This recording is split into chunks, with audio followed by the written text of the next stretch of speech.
Welcome back to my channel! This is the Wanna Vlog. Kung baga pa lang sa channel ko, please subscribe, tap the button bell, select all para lagi kang updated sa bago kong ipopost. So for today's video ay it's all about sa tanong ni Day Joanne. So bigyan natin ng kasagutan. Sabi niya is ugali ng amo mo, Day, kumusta naman sila sa'yo? Next vlog sana. So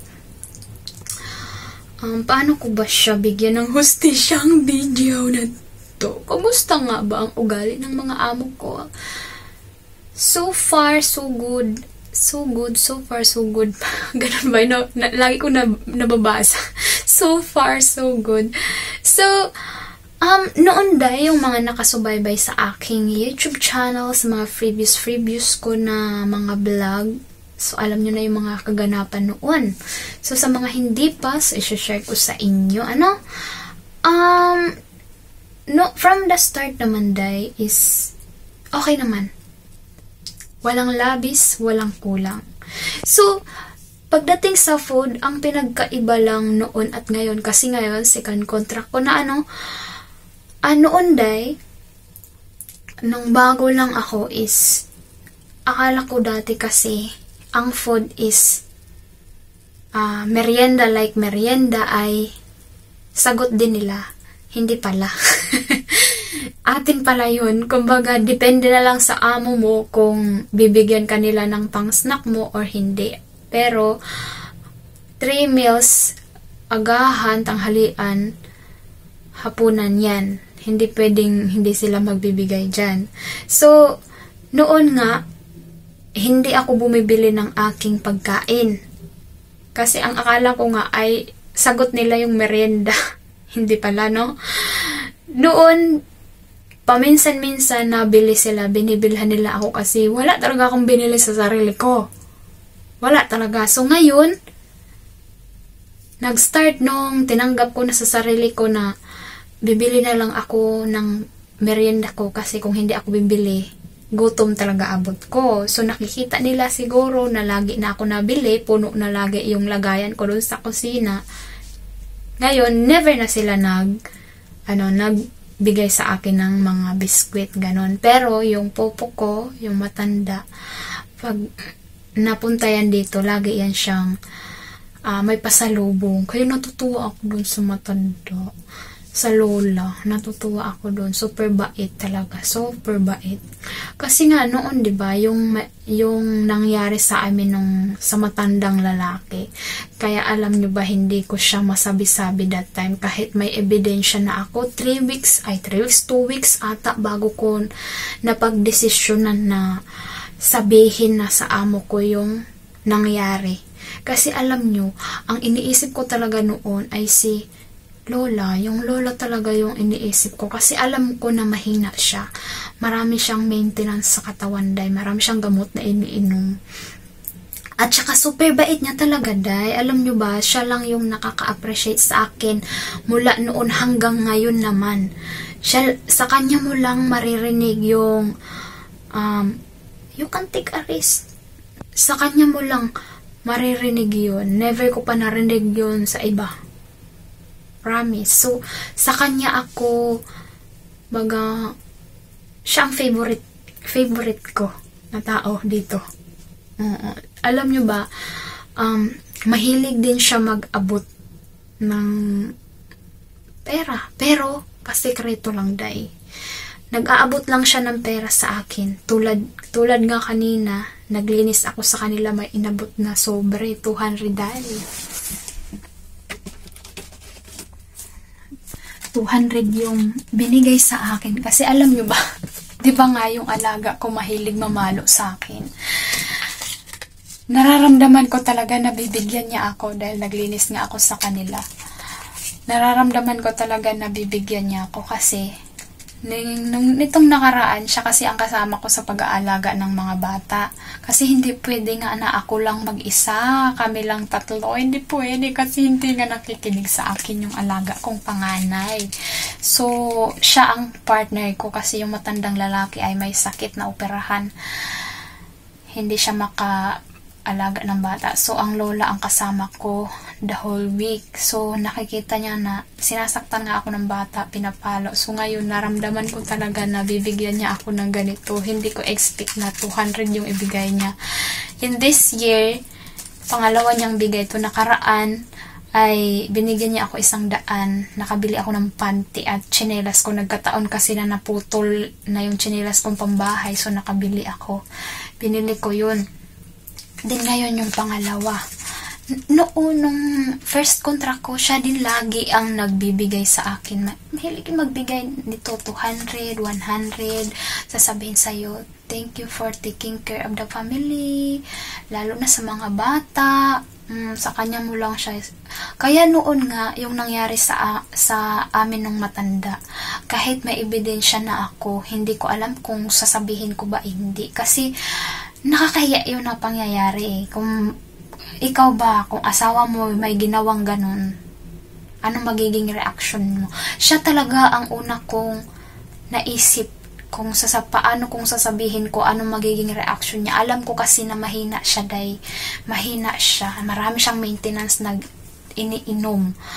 At super konti kong kumain. Basta payatot. Then, nagdesisyon ako na kailangan kong sabihin kasi after that time na nangyari, may nangyari ulit na isang beses na pasagi. So, doon ako nag-decide na kailangan kong sabihin to kasi baka akala niya hindi ko sinumbong, okay lang sa akin. So, nagsumbong ako, may ebidensya na ako that time. So, natanong din ako ni amo yan kasi 2 weeks bago ko nasabi sa kanya, bago ko sinabi sa kanya na kahit nung may ebidensya ako. So, hindi lang yun mga from the start, mga 3 weeks, 2 weeks, 1 month o 3 weeks, hindi ko na matandaan. Yung pasagi-sagi, ang sabi nga ni amo, bakit ngayon ko lang daw sinabi sa kanya ang pangyayari na yon. Ang sabi ko sa kanya, amo, mabilis itanggi pag wala akong ebidensya. Then, sino ang paniniwalaan mo? Ako o ang tatay mo? Kasi alam ko ramdam ko sa kanilang pamilya, sa kanilang mag-ama, mag-ina, na super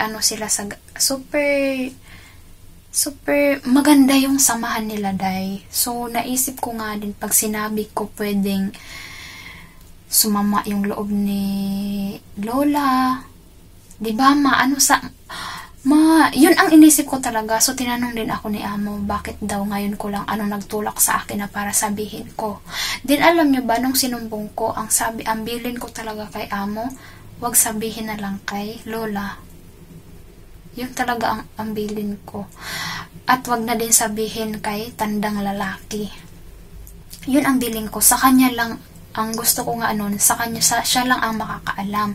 Wag na sabihin sa matandang lalaki, wag na sabihin sa lola kay natatakot ako that time. Kasi nga kami noon, ang matandang lalaki lang yung kasama ko lagi sa bahay.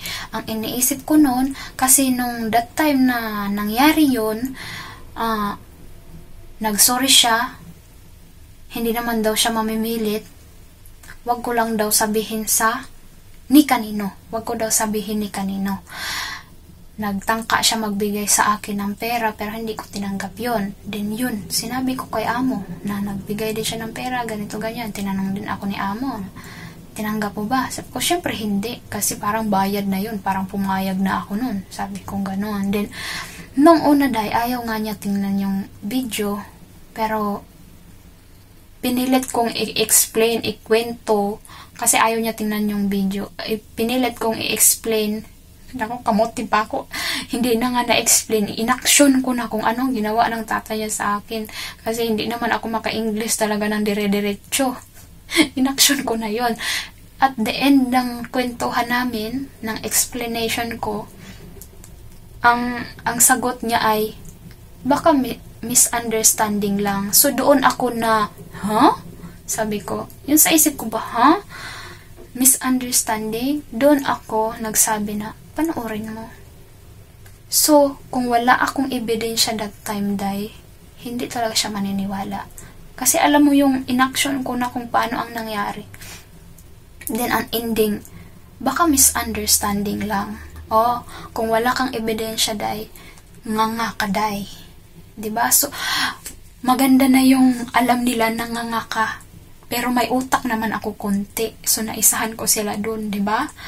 Kung hindi ko pala naisip na mag-video that time, hindi ako ginaid ni Lord. Pasalamat na lang din talaga ako na ginaid ako ni Lord ng tamang gawin ko that time. So, kung nangyari yun, na wala akong ebidensya, hindi talaga siya maniniwala sa akin. So, nung napanood niya yung video, day, naiyak siya, magulhol siya, naiyak din ako, day. Magulhol siya. Ang sabi niya, sorry, siya nagsorry sa akin para daw sa tatay niya. Sabi niya, hindi niya akalain na gagawin ng tatay niya kasi nga mabait na asawa, mabait na ama. Inamin niya na nung nagkwento ko pa lang, 50-50 daw siya na maniniwala siya sa akin o hindi. Kasi nga, mabait nga daw ang tatay niya, mabait na asawa, mabait na ama. At nakikita ko naman yun sa samahan nila. So, ang bilin ko talaga kay amo nun, wag na lang sabihin kay Lola at sa tatay niya. Nung sinabihan nga ako ni Tanda na wag sabihin sa iba din, sabi ko oo. Pero sinabi ko sa kanya, diba? Kasi nailang na talaga ako, hindi na talaga komportable. Kasi naulitan ng isang beses napasagi So, hindi pwede to, sabi ko sa sarili ko noon. Then, ang inisip ko talaga kasi noon na wag na rin sabihin sa lolo. Kasi pwedeng pag-initan niya ako, yun ang nasa utak ko. Pwedeng pag-initan niya ako, gawan-gawan niya ako ng kasalanan na hindi ko naman ginawa kasi kami lang dalawa sa bahay nun. So, sabi ko kay amo, wag mo na lang sabihin sa tatay mo. So, ang naman ni amo is sinabi pa rin ata niya, hindi ko na alam kung sinabi niya talaga o hindi. Ang prenamis lang niya sa akin, hindi na to mauulit. Ang sabi niya sa akin noon. So, that time, day, umiyak si amo, umiyak na din ako, din nagkwento siya na nangyari din daw yung ganon sa kanya noon sa una niyang trabaho, kaya nag-resign siya doon. Hindi niya akalain na magagawa ng tatay niya. So, tinanong din niya ako, day, kung ano ang plano ko sa video. Ako, day, wala akong idea, day. Ingon siya, wag daw ako pumunta sa labor. Ang rinig ko naman ay ligo. Ang pagkaintindi ko kay ligo. Libo. Kasi hindi sila nakakabigkas ng R. So, ligo? Ligo mo? Ligo? Sabi kong ganun nga ang lola nyo. Pero may konti namang isip to. So, sabi ko, tinanong niya ako kung anong gagawin ko sa video. Sabi ko, ebidensya yan, ma'am. Kasi alam ko, pag ikwento ko sa'yo without evidence, hindi ka maniniwala. Kahit ako naman. Kasi alam ko yung samahan nila, talagang malapit sila sa isa't isa. Maganda yung samahan nila. So, ito ebidensya to. Then, after that, kinausap umiyak yung si amo nasa kusina kasi kami nag-uusap ng mga tulog na yung matatanda ay pumasok na sa kwarto. Umiyak, ewan ko sino kausap niya, tatay niya ba o ang asawa niya, hindi ko alam. Magulhol siya doon, umiyak siya. Then after that, day, kinabukasan, super bingi, day, ang super ganun yung utak ko, day. Hindi ko alam kung anong reaction nila, anong action nila. Inisip ko, baka tanggalin na ako, baka i-terminate ako, baka paalisin ako. Yun nga ang iniisip ko pag initan ako ng matandang lalaki, gawan ako ng kasalanan, di ba? Pwedeng ganun. Yun ang iniisip ko that time. Pero awa ni Lord, hindi naman nangyari yung ganun. Ewan ko paano sinabi ni amo. Bigla lang tahimik lahat.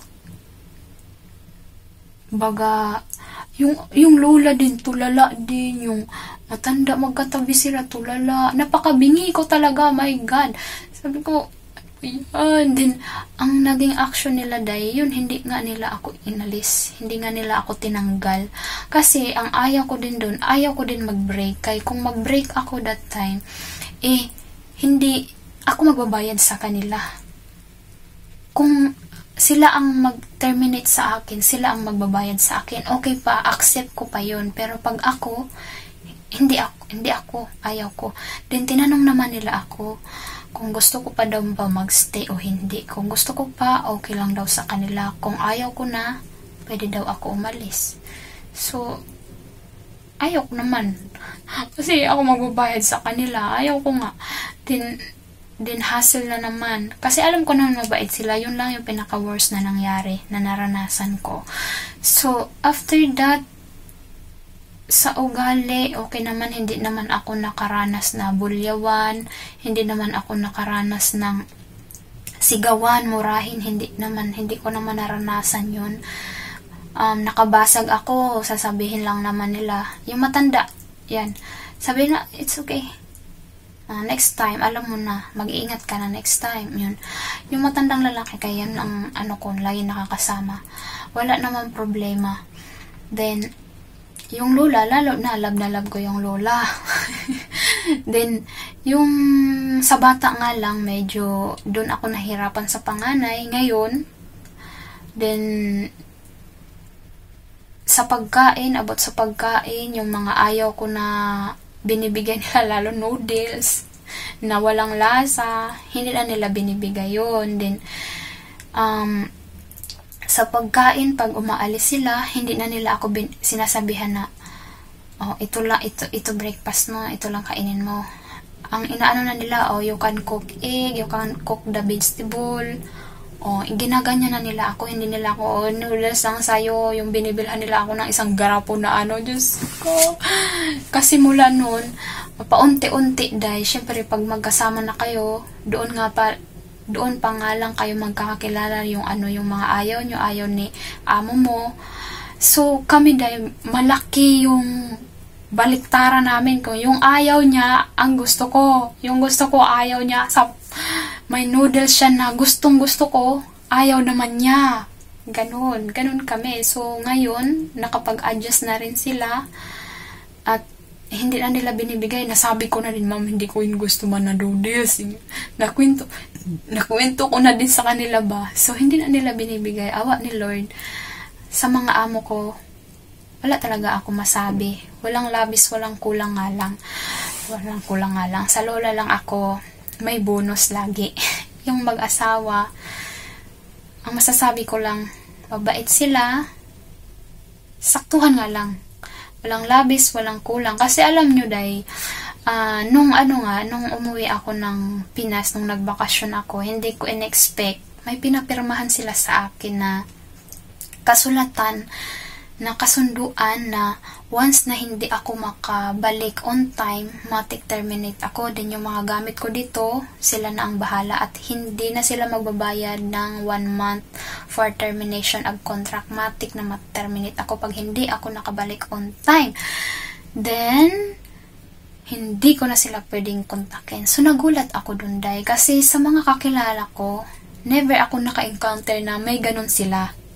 So, nagulat ako. Sabi ko, okay naman kami. Na-stress ako slight nun bago umuwi.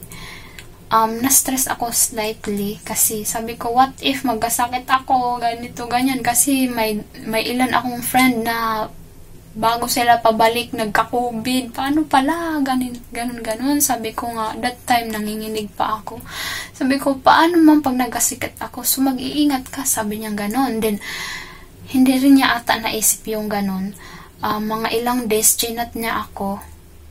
Once daw na nagkasakit ako na daw ang sasagot ng ticket ko. Ikakaltas daw nila sa sahod ko. At yung hindi ko na ipasok from the, kumbaga kailangan ko, yung nagkasakit ako, hindi nila babayaran. Yun ang naging response nila doon sa sabi ko, what if. Yun. So, meaning, day, kahit feeling nyo okay kayo ni amo mo, hindi talaga magkampante. Kasi hindi mo hawak ang utak nila. So, nung pagbalik ko dito, naintindihan ko naman, naliwanagan ko naman kung ano lang ang purpose nila, sinulatan nila ako. Kasi, day, nung pagbalik ko mismo dito, meron akong nakitang post na hinahanap na helper na dapat daw bumalik ng July 5, hindi daw nakarating. So, kasi nga, ang amo ang may sagot na. Sagutin pala tayo ni amo mo. Kung hindi tayo nakabalik on time, o kumbaga, naging missing tayo, naligaw tayo, napunta tayo ng Canada. O, diba? Canada pa napunta. Naisip ko kaya yun, kasi nga ako sa lugar. Then, kaya pala na may note siyang ganun. Nanigurado lang talaga sila na hindi sila magka-problema in case man na hindi ako bumalik or mawala man ako, mapunta man ako sa Canada, di ba? Kasi sagutin tayo nila, tayo ang kukontakin yung address na nasa contract natin. So magkaka-problema pa sila. So okay, sigurista lang yun sila. Sabi ko, naliwanawagan ako. Pero nung bago yung pinaperma niya ako, pumirma din ako pero na-stress talaga ako. Sabi ko, paano pala hindi ko mai-enjoy? Hindi ko mai-enjoy ka, hindi ako makahalubilo sa mga tao kasi baka magka-COVID ako. So, sabi ko sa sarili ko, Lord, bago nga ako, umuwi, nagsimba talaga ako. Sabi ko, kung ano man ang mangyari, kapalaran ko na yun. Tatanggapin ko na yun. Plano mo na yun. Sabi ko. Kasi ang sakit, kahit anong ingat mo, pag magkakasakit ka, at magkakasakit ka talaga. ba? Diba? So, pinagdasal ko. So, awa ni Lord, nandito na naman ako. Diba? Ligtas. Kahit na aksidente kami doon sa probinsya sa Leyte, ligtas pa rin. So, blessed pa rin. Ginaid pa rin ako ni Lord, no? So, awa ni Lord sa mga ugali ng amo ko. Ang masasabi ko lang, walang labis, walang kulang. Bonus ang lola ko. Yung lola ko yung bonus. So, may red packet tayo for today. Thank you, Popo. Lagi mo ako na-appreciate. So, ayan lamang guys for today's video. Sana may konti kayong napulot na idea, tips sa mga baguhan dyan, gusto mag-apply dito. So, fight, laban, try and try, ganon. Thank you, Day Joan, sa inyong comment. So, kung hindi ka pa nakapag-subscribe, please subscribe and like and share na lang din sa aking mga video. Then, comment na rin kayo para alam nyo na. So, bye-bye guys!